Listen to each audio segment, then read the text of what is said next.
Lettre L.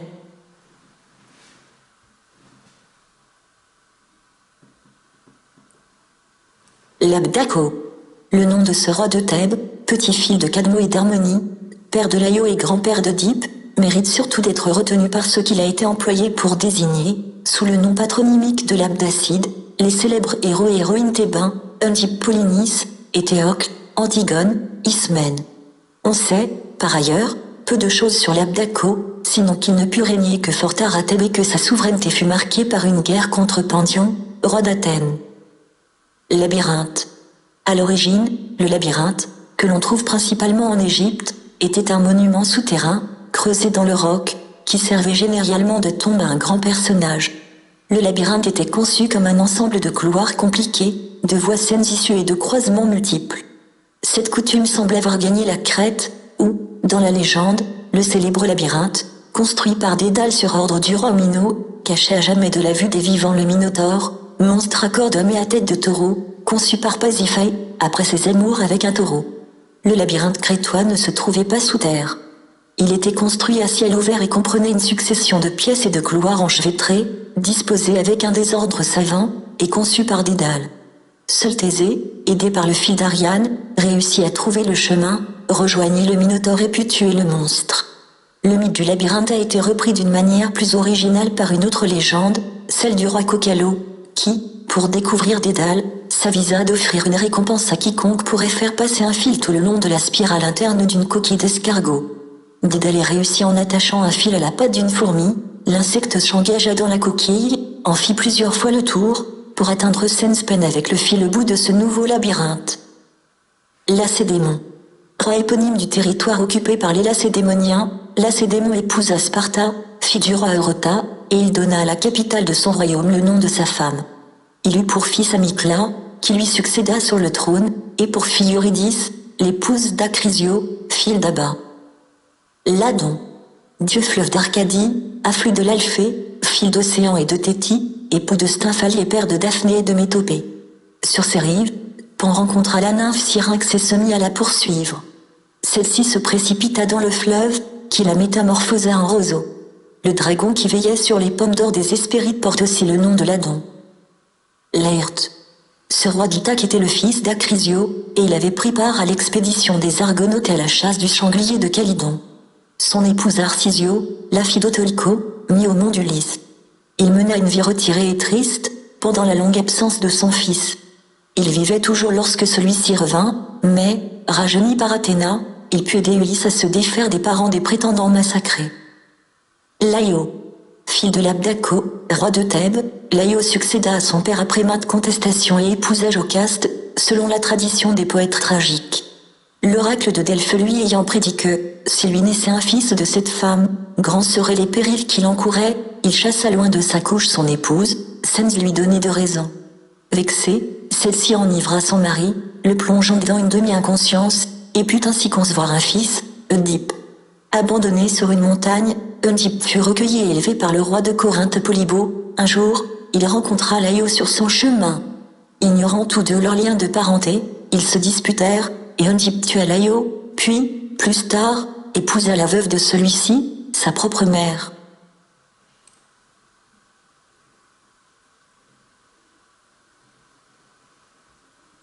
Lamia. Souvent identifiée avec Ampousa, Lamia prenait l'apparence d'un fantôme terrifiant pour enlever et dévorer les enfants. Elle avait été autrefois une belle jeune femme, fille du roi Bélo. Unie à eux, elle donna naissance à plusieurs enfants qu'Héra, par jalousie, fit tous périr. Lamia se vengea en se métamorphosant en un monstre qui se mit à manger les nourrissons. Héra la priva alors de sommeil. Zeus, pour consoler son amante de tant de persécutions, lui accorda le pouvoir d'enlever ou de mettre ses yeux à volonté. Lampétie. Fille d'Hélio, Lampétie gardait avec sa sœur Phaétousa les troupeaux sacrés de son père en Sicile. Quand les compagnons d'Ulysse dévorèrent quelques-unes des têtes de bétail, les deux sœurs allèrent trouver Hélio et l'avertir du sacrilège. Le dieu courroucé foudroya les impies. Laocoon. Laocoon, selon la version la plus connue de sa légende, est le fils du prince troyen Anténor. Chargé du culte d'Apollon, il commut un sacrilège en se mariant, en freignant de la sorte un vœu de célibat, ce qui attira sur lui la colère d'Apollon.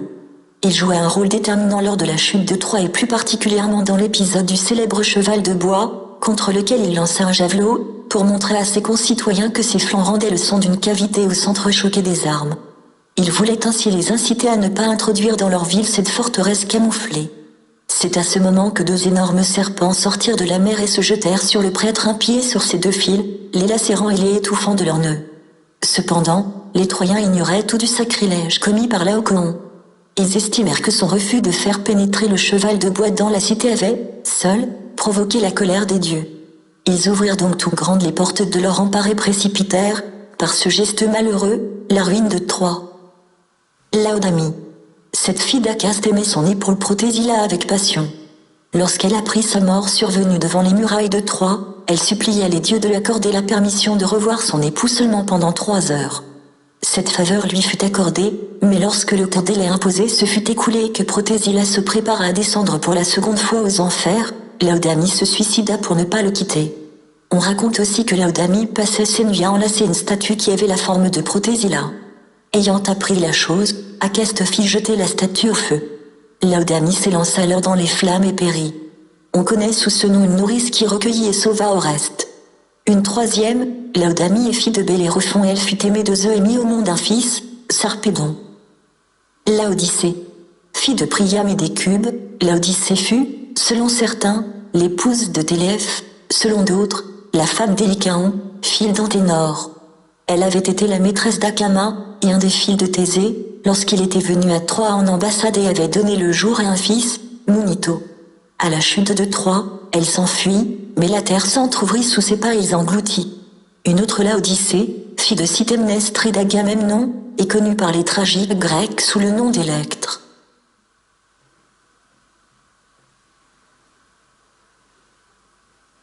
Laomédon. Ce fils d'Ilo succéda à son père sur le trône de Troie. Avec le concours de Poséidon et d'Apollon, il fit entourer la ville d'immenses remparts et construire un port protégé par d'importantes digues. Quand les dieux eurent accompli avec zèle leurs charges respectives, Laomédon refusa de leur sacrifier les têtes de son bétail né pendant l'année, ainsi qu'il le leur avait promis. Pour se venger, Apollon envoya sur le royaume une épidémie, et Poséidon dépêcha un monstre qui ravageait les champs en les inondant d'eau de mer. L'oracle consulté annonça au roi qu'il devait exposer sa fille Ésionée aux fureurs du monstre afin d'apaiser le dieu de la mer Courroucée. Laomédon fut donc contraint d'attacher sa fille sur un rocher au bord de la mer. Mais le hasard voulut qu'Héraclès, accompagné de Télamon, vint débarquer sur le rivage de Troie et aperçut la jeune fille. Le héros brisa aussitôt les chaînes et offrit à Laomédon d'abattre le monstre. Le roi lui promit en revanche les 2 chevaux blancs immortels et plus légers que l'air que Zeus lui avait cédé pour prix du rapt de Ganymède. Héraclès plongea alors son épée dans la gorge du monstre. Une fois encore, Laomédon viola son engagement. Décidé à se venger, Héraclès quitta la ville de Troie, recruta une armée, revint devant la ville et ordonna un assaut immédiat. Il renversa les murailles, tua Laomédon et tous ses enfants, sauf Priam, qu'il établit sur le trône, et Ésionée, qu'il offrit à son fidèle compagnon Télamon. Lapithes. Peuple mythique, les Lapithes habitaient les montagnes de la Thessalie. Ils intervinrent dans de nombreuses légendes, argonautes, sangliers de Calydon, et se signalèrent surtout par la lutte qui les opposa aux centaures. En effet, ils étaient gouvernés par Pirithous, fils d'Ixion, et par conséquent Denis frère des centaures. Ceux-ci revendiquèrent leur part d'héritage. Pour les apaiser, Pirithous les invita à ses noces.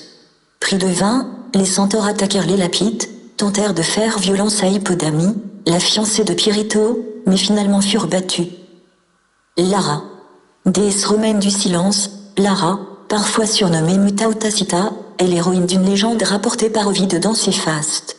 Nymphe de l'Almon, ruisseau qui se jette dans le Tibre, elle refusa de se plier aux ordres de Jupiter. Celui-ci avait demandé aux divinités des rivières de l'aider à ravir Juturne, dont il était amoureux.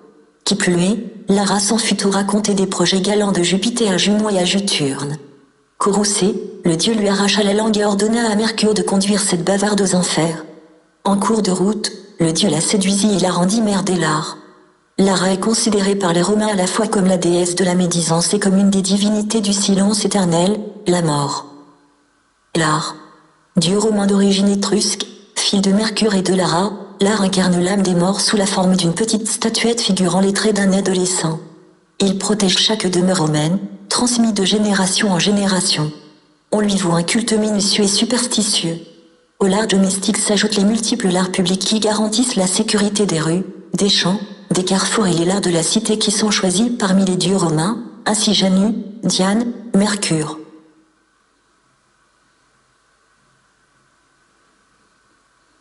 Larentia. Les légendes ne s'accordent pas sur cette divinité romaine, surnommée parfois Calarentia. Suivant l'une, elle est l'épouse du berger Faustulus et la mère nourricière des jumeaux Romulus et Remus. D'après une autre, elle s'unit à Hercule, qui l'avait gagné en dette de jeu. Une troisième version lui donne un mari riche, possesseur de terres autour de Rome. Mais peut-être n'est-elle qu'une divinité chthonienne, affiliée au dieu Lare, comme l'indiquerait son nom même de Larentia. Larve. Ces génies malfaisants et démoniaques étaient souvent confondus avec les lémures. Ils représentaient également l'esprit des morts qui n'avaient pas reçu de sépulture ou qui avaient commis, durant leur existence, des crimes inexpiables. Les larves revenaient sur la terre tourmenter les vivants et leur apparaissaient sous l'aspect de spectres ou de squelettes, apportant avec elles les terreurs, les névroses et même l'épilepsie. Latinus. Ce roi légendaire, qui a donné son nom au latin, était pour les Romains soit un fils de Circé et d'Ulysse, ou même un petit-fils d'Ulysse, soit le fils de Faunus et de la nymphe Marica. D'Amathée, son épouse, il eut une fille, Lavinia, que convoita Turnus, le roi des Rutules. Mais un jour, Lavinia, alors qu'elle accomplissait un sacrifice, prit feu sans éprouver la moindre souffrance. Interrogé sur ce prodige, son grand-père Faunus assura qu'elle devait attendre pour se marier la rêvée d'un glorieux guerrier qui élèverait bien haut la gloire du nom latin. Le jour où Aînée débarqua dans le Latium, le roi reconnut le héros annoncé et lui donna sa fille. Latinus, après sa mort, fut divinisé sous le nom de Jupiter-Latérie. Latium. Territoire situé entre Étrurie, au nord, et la Campanie, au sud, le Latium figure dans maintes légendes romaines antérieures à la fondation de Rome. Il fut, en effet, gouverné par une suite de rois légendaires qui, après leur mort, connurent les honneurs de l'apothéose, Janus, Picus, Faunus, Aînée. La population de sa capitale, Albe la Longue, essaima dans la région et fonda, dit-on, la ville de Rome. Laverna. Sa divinité romaine aux origines obscures fréquentait les lieux malfamés et accordait l'impunité aux bandits qui l'invoquaient. Elle devint ainsi la déesse des voleurs. Lavinia. Fille unique du roi Latinus et d'Amata, Lavinia avait été fiancée à un chef indigène, Turnus. Mais Faunus, son grand-père, s'opposa, par ses oracles, au mariage et demanda d'attendre la venue d'un étranger qui engendrerait une race appelée à dominer le monde. Aînée, débarquant peu de temps après en Italie, trouva refuge chez Latinus, qui, persuadé que la prophétie se réalisait, lui accorda la main de sa fille. Mais Junon, qui persécutait sans relâche tout être de race troyenne, provoqua, par l'entremise de la furie Alecto, la colère et l'opposition d'Amata, la fureur jalouse de Turnus et suscita une guerre inexpiable. Aînée sortit vainqueur et épousa Lavinia. Devenue veuve, celle-ci donna le jour à un fils posthume, Silvius, auquel Ascagne, son demi-frère, fut contraint de céder la ville de Lavinium, le désignant plus tard comme son successeur sur le trône.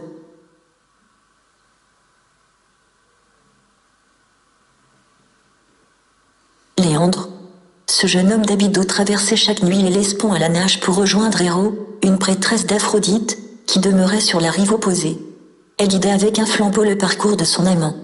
Ils ne se quittaient plus qu'au matin, lorsque perçait l'aurore.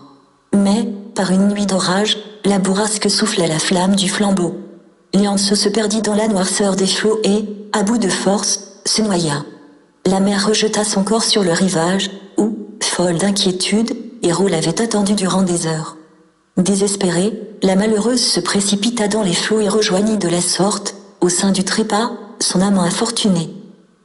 Léarcho. Perséphone avait confié au roi Atama d'Orchomène et à son épouse Ino le petit Dionyse rendu faux par Héra. Le roi tua son fils Léarcho, le prenant pour un cerf, et mit son corps en pièces.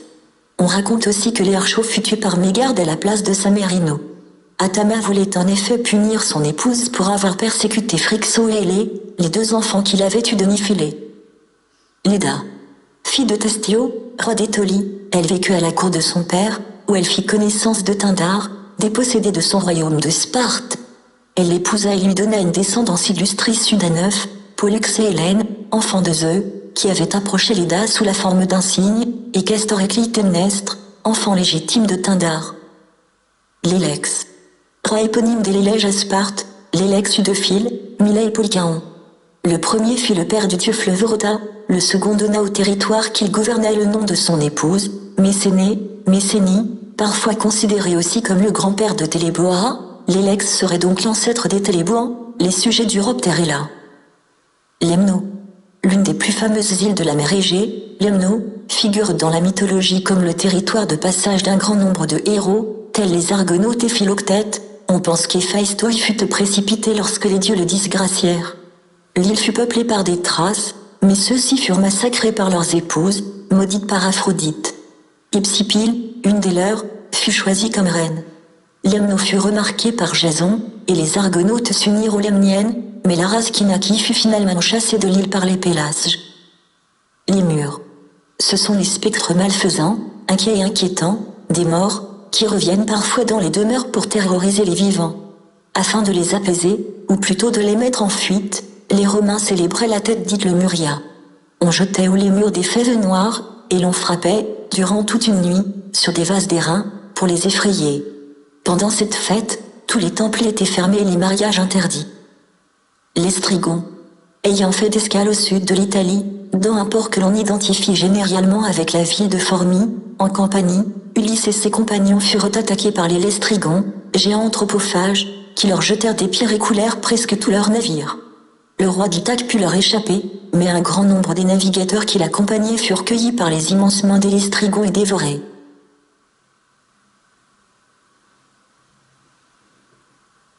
L'été. Fidérie, la discorde, et mère des Charites, l'été est une source des enfers, où les âmes des morts viennent se désaltérer, afin d'oublier toutes leurs souffrances passées et les circonstances de leur existence terrestre antérieure. Sous l'influence de la doctrine néoplatonicienne, l'été devint le fleuve dans lequel toute âme qui revenait sur la terre devait se tremper pour oublier l'ancienne personne qu'elle avait habitée, et surtout les images connexes de l'enfer et de la mort. Léto. Appelé Latone par les Romains, Léto, fille du titan Cheo et de la titanide Phoebe, fut aimée par Zeus, qui, par elle, engendra deux jumeaux. Mais le dieu, redoutant la colère d'Héra, abandonna son amante. Héra, ayant découvert l'infidélité de son époux, ordonna à toutes les terres de refuser hospitalité à Léto. La malheureuse Héra durant des mois de lieu en lieu. Elle parvint enfin en vue d'une parcelle de terre qui flottait sur l'eau et se nommait Ortygie. Cette île aride et désolée voulut bien accueillir Léto, saisie déjà des premières douleurs. Ni Héra ni Léti, déesse des accouchements et des naissances, ne consentirent à venir l'aider pour lui procurer une prompte délivrance.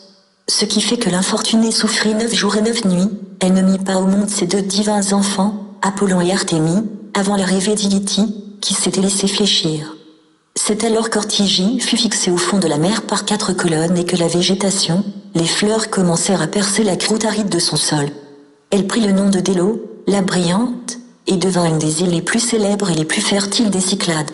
Léto eut droit, en récompense de sa constance et de son courage, à l'affection de ses 2 enfants, qui la défendirent contre le géant Tithio, les injures de Niobé et le serpent Python.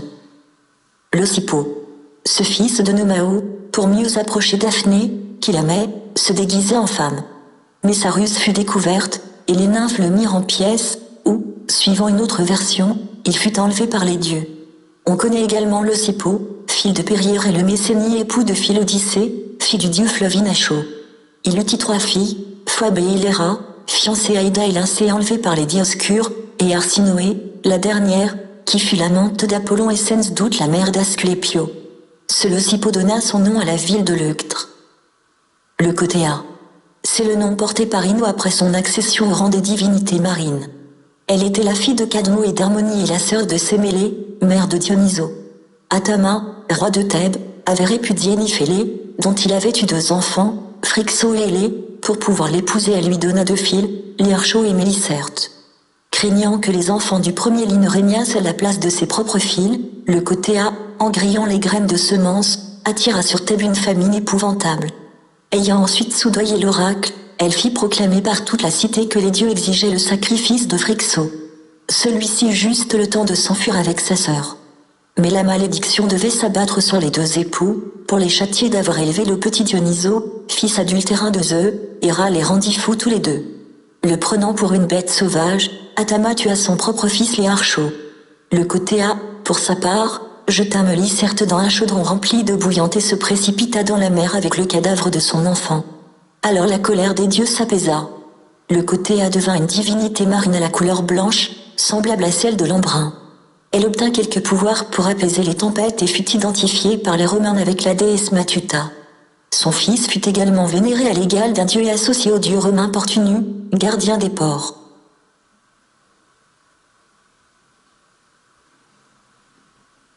Liber. Cette divinité archaïque de l'Italie centrale, qui ne possédait pas de mythologie propre, et sa parèdre Libera présidait à la culture de la vigne et à la fertilité des champs. Aussi furent-ils assimilés sans difficulté à Bakchu, dieu du vin, et à Cérès, déesse du blé. Liberté. Cette divinité allégorique fut créée pour les besoins de la politique impériale romaine. Associée à Jupiter, elle fut vénérée principalement sur l'Aventin, on lui donna l'aspect d'une femme coiffée d'un bonnet phrygien, attribut révolutionnaire de portée universelle, et tenant dans une de ses mains une branche de laurier. Libitina. Cette très vieille divinité romaine du monde souterrain ne possède ni légende ni mythe. On la préposait aux cérémonies funéraires, dont elle assurait le bon déroulement. Aussi, la confondit-on bien vite avec la déesse de la mort Proserpine.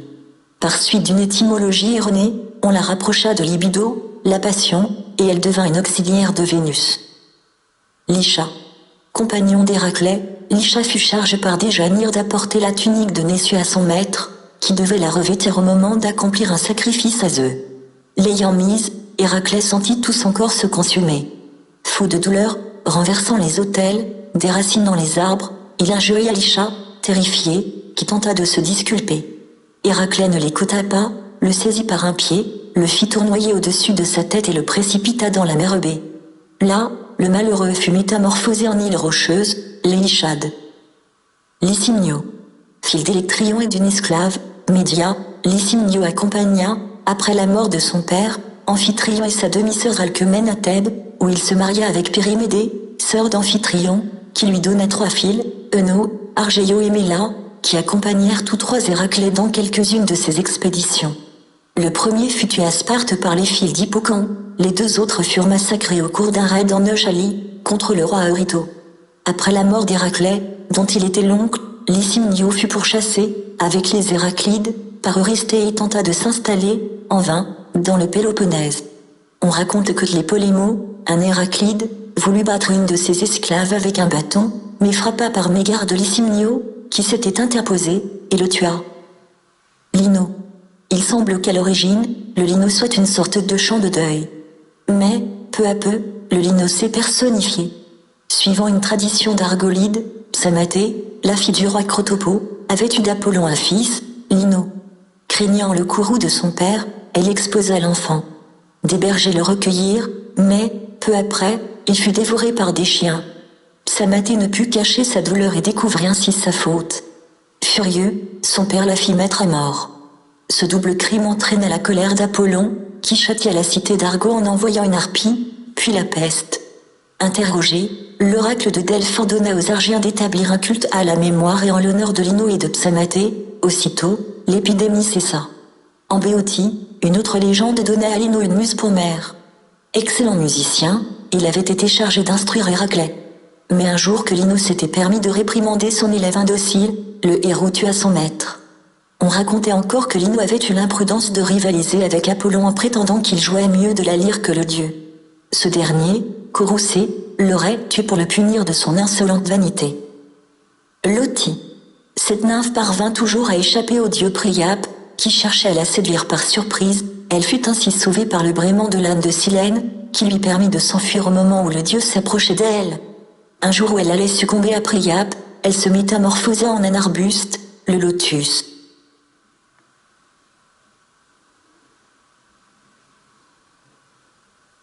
L'autophage. Ce peuple fabuleux, que les anciens identifièrent avec les populations de l'Afrique du Nord-Est, avait l'étrange originalité de se nourrir exclusivement d'un fruit, le lotus, au goût savoureux de miel et de fleurs pilées. À quiconque débarquait sur leur terre, comme le firent un jour Ulysse et ses compagnons, ils offraient cet aliment inconnu, dont la saveur était si fine, si délicate que les nouveaux venus, enchantés, oubliaient leur patrie et se refusaient à quitter une contrée dispensatrice d'une telle euphorie. Devant ce danger, qu'il n'avait point prévu, Ulysse dut user de la force pour contraindre ses compagnons à rejoindre leurs embarcations et à reprendre la mer en direction de leur patrie. Lua. On consacrait à cette divinité primitive de l'Italie le butin de guerre et les armes capturées aux ennemis au cours des batailles. Comme elle côtoyait les guerriers morts, on la plaçait parfois au nombre des divinités infernales, sous le nom de Lua Saturni. Lucifée. Diastre des Romains, identifié avec le phosphoro des Grecs, Lucifée, porteur de la lumière, annonce l'aurore, dont il est le fils. On lui connaît d'autres noms, qui tous désignent étoile du matin, Espéro, et Osphoro. Il est le père de Ceyx, et de Daedalion, père de Chioné. Lucifée est aussi le surnom porté par les principales divinités de la lumière. Lupercu. Cet ancien dieu italien, ami des bergers et protecteur des troupeaux contre les loups, fut vite assimilé par les Romains naphonus, puis, après la conquête de la Grèce, au pan arcadien. La fête des Lupercales était célébrée en son honneur pour prévenir la stérilité féminine. Lycaon. Fils de Pélasgo, Lycaon, roi d'Arcadie, et ses 50 filles étaient réputées pour leur impiété. Zeus décida de leur rendre visite sous l'apparence d'un pauvre paysan. Lycaon, pour savoir si cet étranger, à sa table, était un dieu, eut l'effronterie de lui servir des mets mélangés à de la chair humaine. Zeus, indigné, repoussa au loin la table du festin, foudroya tous les fils du roi, sauf Nictimou, qui monta sur le trône, et changea en loup Lycaon. Selon une légende, Lycaon était également le père de Callisto, qui devint la constellation de l'ours.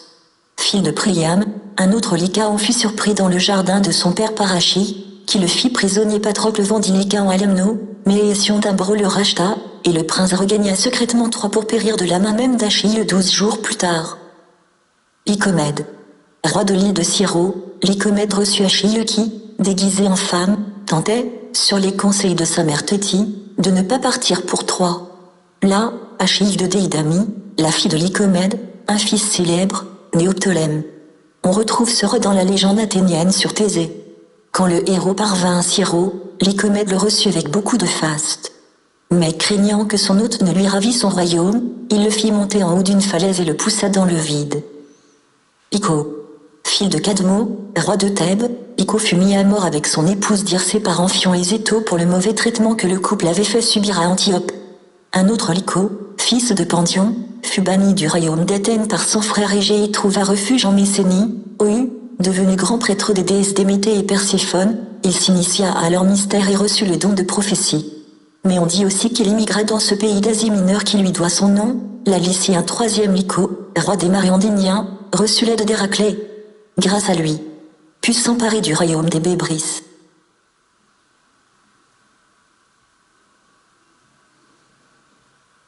Lycurgue.